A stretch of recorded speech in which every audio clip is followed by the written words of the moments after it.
Yeah, I just want to start by saying, like, this was my first involvement with the Maya Gold Foundation, and just having this community is something that you can't get really anywhere else, especially like for a big trip like this, like going with people from New Paltz, knowing people from my community, making these connections, and then like having this huge experience together, and then being able to come back and reconvene and reflect. And there was a lot of preparation that went into it, and you could tell like Matthew and Elise did everything possible. They thought every little detail out, and it like couldn't have been like more perfect. So I really appreciate and love them very much. So yeah, as Elise said, I decided to talk about the universal human being, and in the weeks leading up to the trip, there was a lot of priming from both the Maya Gold Foundation meetings that we had, and just talking to family and friends about like what to expect. And everyone was saying like, you're gonna have this big culture shock moment. Like you're gonna go there and like everything's gonna be different and it's gonna be crazy. And I was like, okay. I was like, I don't. I actually even talked to one of my teachers, and he had been to Nepal in recent years, and he's someone who's very well traveled. He's like been all over the world, and he was like, Nepal, Kathmandu is the craziest place I've ever been. And I was like, oh God. I was like, and me being never out of the country before, I had like absolutely no idea what to expect. I was just living in New Paltz, and then living in the United States. I've always been like in this little bubble of like, I just feel like I haven't been able to see the world so much. So I was like, okay, I was trying so hard to imagine what I would be seeing, and my mind was just completely blank. So I also just want to include a disclaimer before I continue. We were in the capital city the whole time, and it's a lot more developed than a lot of other places in Nepal. So the experience of the mountains, the people that are living in the more rural mountains, is very different from the people that are living in the cities. But since we spent most of our time in the city, I'm just reflecting on that experience. Okay, so in the weeks leading up to it, there was a lot of excitement and buzz, and when the day finally came, we got to we got to Matthew and Elise's house, and we were like, okay, everyone was excited, not sure what to expect, and we spent 30 hours flying or traveling, and it was absolutely insane. But we finally got to the Kathmandu airport, and we stepped in the building, and I was like, okay, it was kind of underwhelming, honestly. There was floors and ceilings and fluorescent lights and bathrooms, and I was like, okay, I don't know, when's it gonna start getting crazy? So I had the same experience when we walked outside. There was roads and cars, mostly with 4 wheels, and and mostly even more surprising to me was when we actually were able to get on the bus, and we went from the airport to the hotel, and so I got to see a little bit more of the stretch of the city. And oh, sorry, I forgot that I had this presentation behind me. Sorry, this is the airport. It's a video, so I don't know.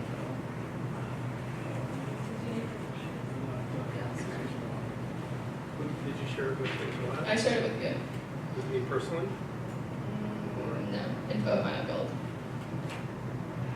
But anyway, so it's it just looks like a basic airport. It's not that exciting.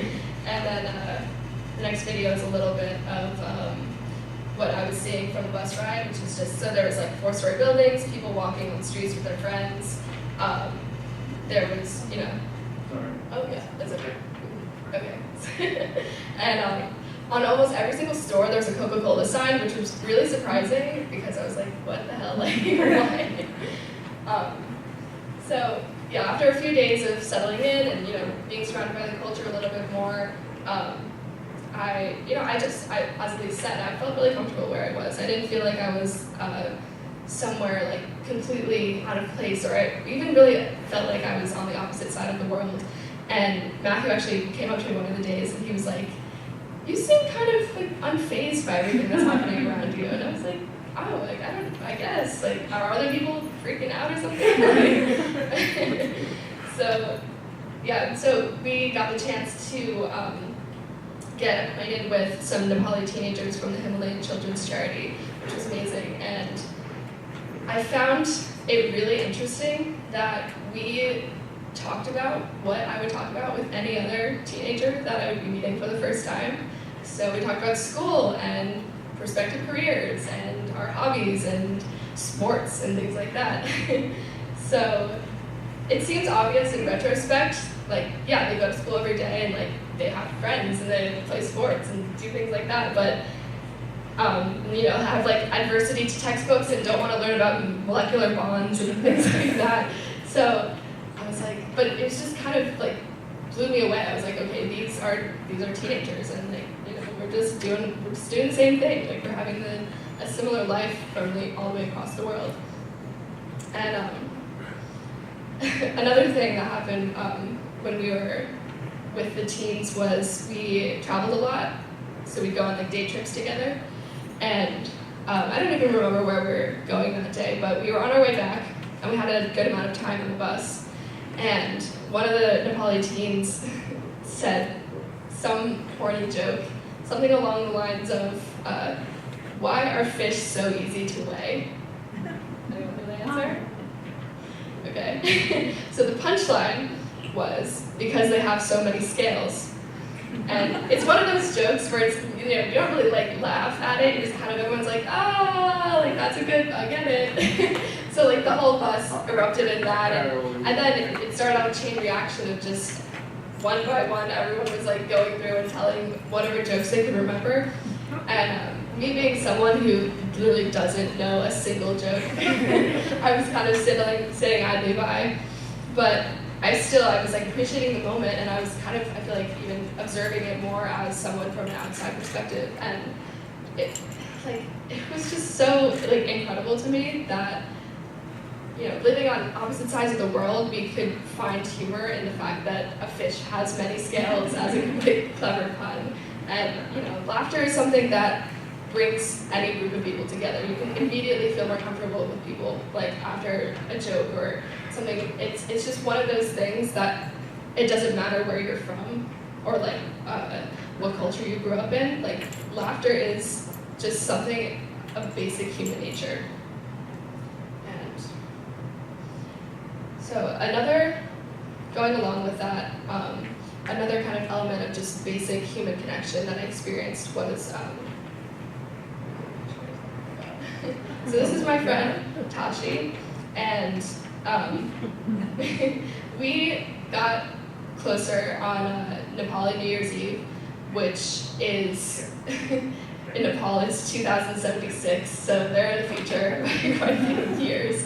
And so we were in Bhaktapur that day, and the first slide, my title page, that was the big square. So there was like tens of thousands of people in this one, condensed area. And basically there was this big tug of war game going on. So that was like the first day of their celebrating. So we were in Bhaktapur that day so we could watch the festivities. But we were going to like a bunch of historical sites earlier in the day before it got too crazy. But there were still tons of people, and our tour guide Sanjeev really goes fast, and he doesn't turn around that often. So me and Tashi were like, we're always trying to keep up to the front. We were like always like 2 steps behind Sanjeev, and I started to lag at one point because I was like, really out of my element a little bit, and she just grabbed my hand and she was like, let's go. And being an American, we are conditioned to really like our personal space. So, it caught me off guard for a second. This is someone that I hardly know. I basically met her like the other day. And, she just grabbed my hand, and I was like, okay, like, it was a little weird for me at first, but, I kind of just submitted to it, and I was like, okay, like, this is like really nice. Like, you're instantly, like, you don't have to have any words. There's no like cultural boundaries with that. Like, you just, it's simply, you're connecting with a human being on a physical level. Like, that creates a seriously powerful bond no matter what. So we were basically attached for the rest of the day. And, again, me being an American, it was, it was a little, in a way, like that was kind of some culture shock, because I was like, it was different for me, but it was really unique. And I think that, that one connection that I made with her was, something I'll definitely keep with me. But again, that's just something that it's just powerful, you can't deny that. So as the trip was winding down, I had been observing all these things, and I was like, okay, human behavior is human behavior wherever you go. But I was having trouble really articulating what I was seeing and presenting how I felt with it.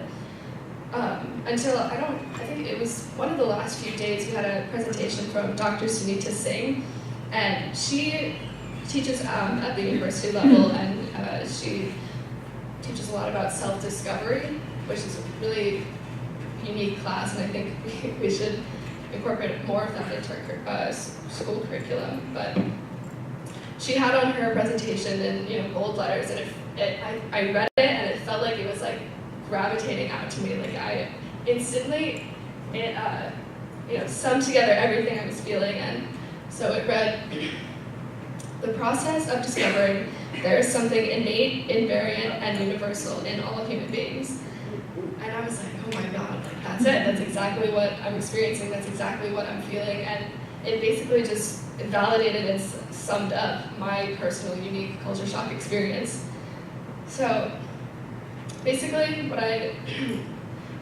at the end of the trip, after I reflected and everything, I realized when it came down to it, despite living about as far away as possible from each other, our lives really weren't so different when you look at it from like a basic human level.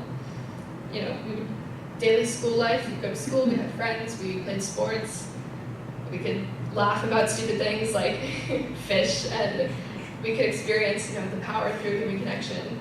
And, at the end of the day, we were able to just connect as humans. And it was something that I'll definitely hold with me forever.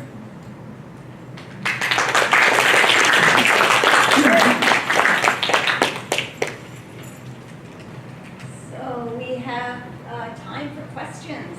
And I'm going to be going around with the microphone so that everybody could hear the question that Carolyn can respond to.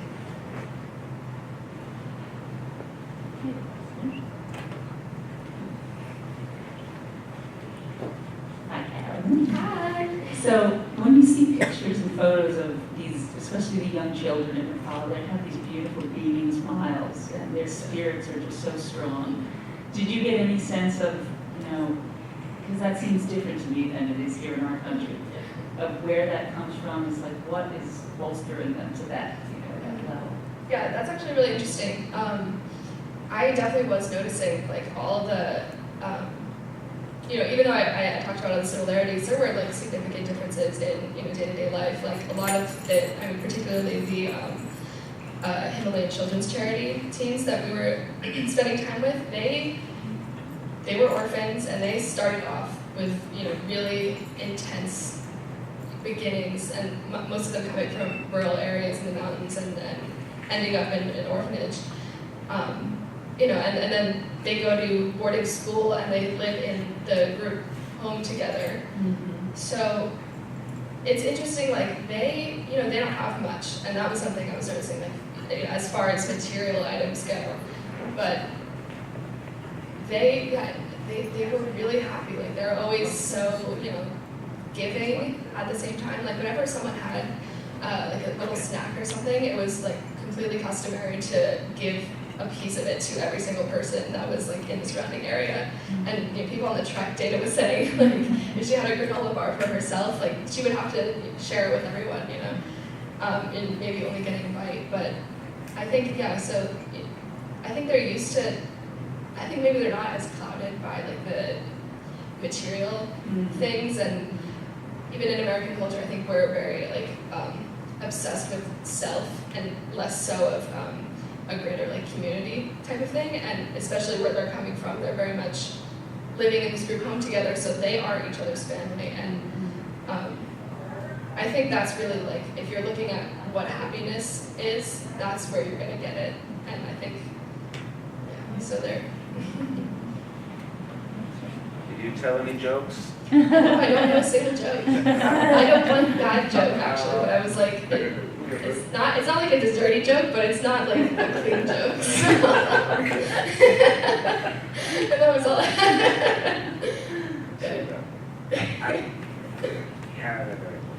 So, Did you have a question?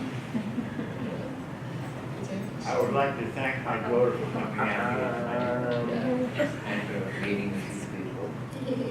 And if there's any questions you would like to ask her, feel free to ask her. And she's not shy. She will tell you what's on her mind. And sometimes it's good, sometimes it's bad. But I don't want to put any pressure on her. But lots of luck to you, and thanks for coming and speaking before this audience. Thank you. Thank you for coming also. Question here? I do a lot, I have done a lot of traveling, I'm still doing some, all over the world, Africa and Asia. I did a lot of reading beforehand to make sure that I knew what I should not do and what I should do. Did you do that before you went there? Yes. Prepare for that? Yes, definitely. The Maya Gold Foundation was really loved to have meetings beforehand to guide us of what we should expect, what we shouldn't do. They even taught us some Nepali words, which was awesome, and I didn't memorize them as well as I should. But yeah, they were, I felt, when I came down to it the day of, I felt incredibly prepared, despite not having like an image to, that I made in my head of what I could expect. Just the group and the fact that we were able to, build together as our small community in itself, I feel like prepared me a lot because,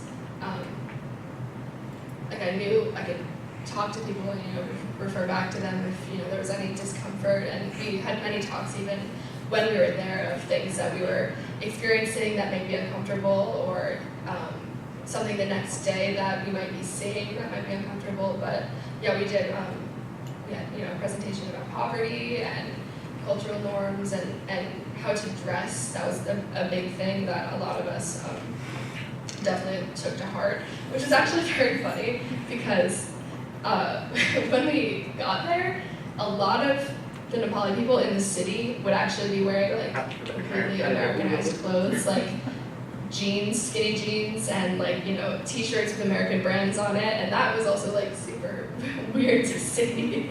And then us, the tourists, after buying our, flowy Nepal elephant print pants, we stuck out like a sore thumb.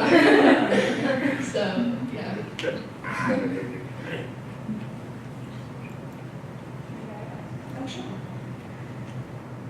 You had mentioned about the New Year celebration, and I don't know if you have any history on the 2076. Why is that? Are you aware of that, or?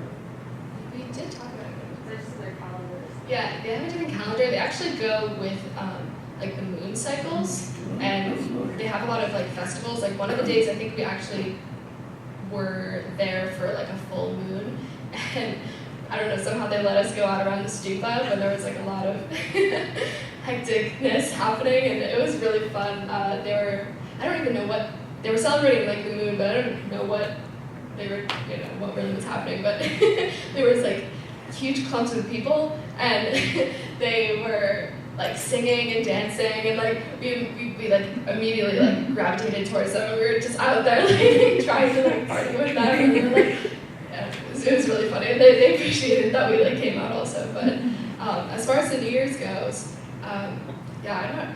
Their calendar is just different, and yeah, the celebration was really cool though. It was like this huge game of tug of war basically on the first day, and like it was nothing I'd ever seen. I have a video that's a time lapse of it, and you can see how like they're just going with like huge crowd of people just going back and forth, and like how they all file out at the end.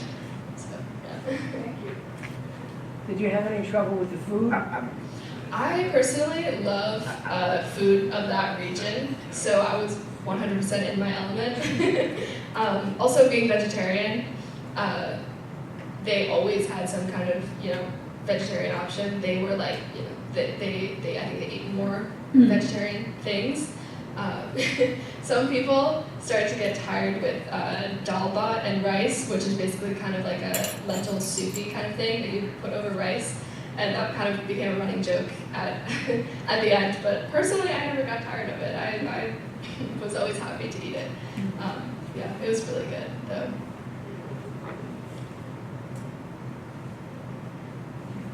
Question? Do they eat meats? Yeah, they do. They actually, since cows are sacred in their culture, they don't eat beef, but they do eat like buffalo, I think. There was always on the menu, it was buff instead of beef.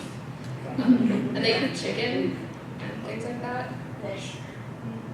I don't know, yeah. Not that I really saw when we were eating, but yeah. It's kind of funny actually, since the cows are sacred in their culture, they can't disrupt them. So there were a few that we saw in the city just walking around and in the middle of the road, and that was definitely a little bit of a culture shock kind of thing. Because I was like, you would not see that in America. Great questions. Any more? Are you nervous For what? for anything? What type of questions were you assuming that they were going to ask? The hard one. I mean, I feel like even leading up to this trip, I never really felt like I was nervous. I just didn't know what to expect. But yeah, I don't know. I don't really get that nervous about stuff. So this was like your first time out of the country, like do you want to travel more or? Yeah, definitely. I always figured I would travel in my lifetime. That was always kind of on my agenda. And this was, I feel definitely encouraging from even what Matthew said, being unfazed and at least noticed the same thing. I just kind of fit right in. And again, I was talking to the same teacher that had been there, and I was telling him about it. He was like, there's some people that are just good at traveling. They just they take things as they're given to them and just kind of roll with it. And I think that's just that's the kind of person I am in general. So, I mean, yeah, there's lots of things to see out there. So I hope I can.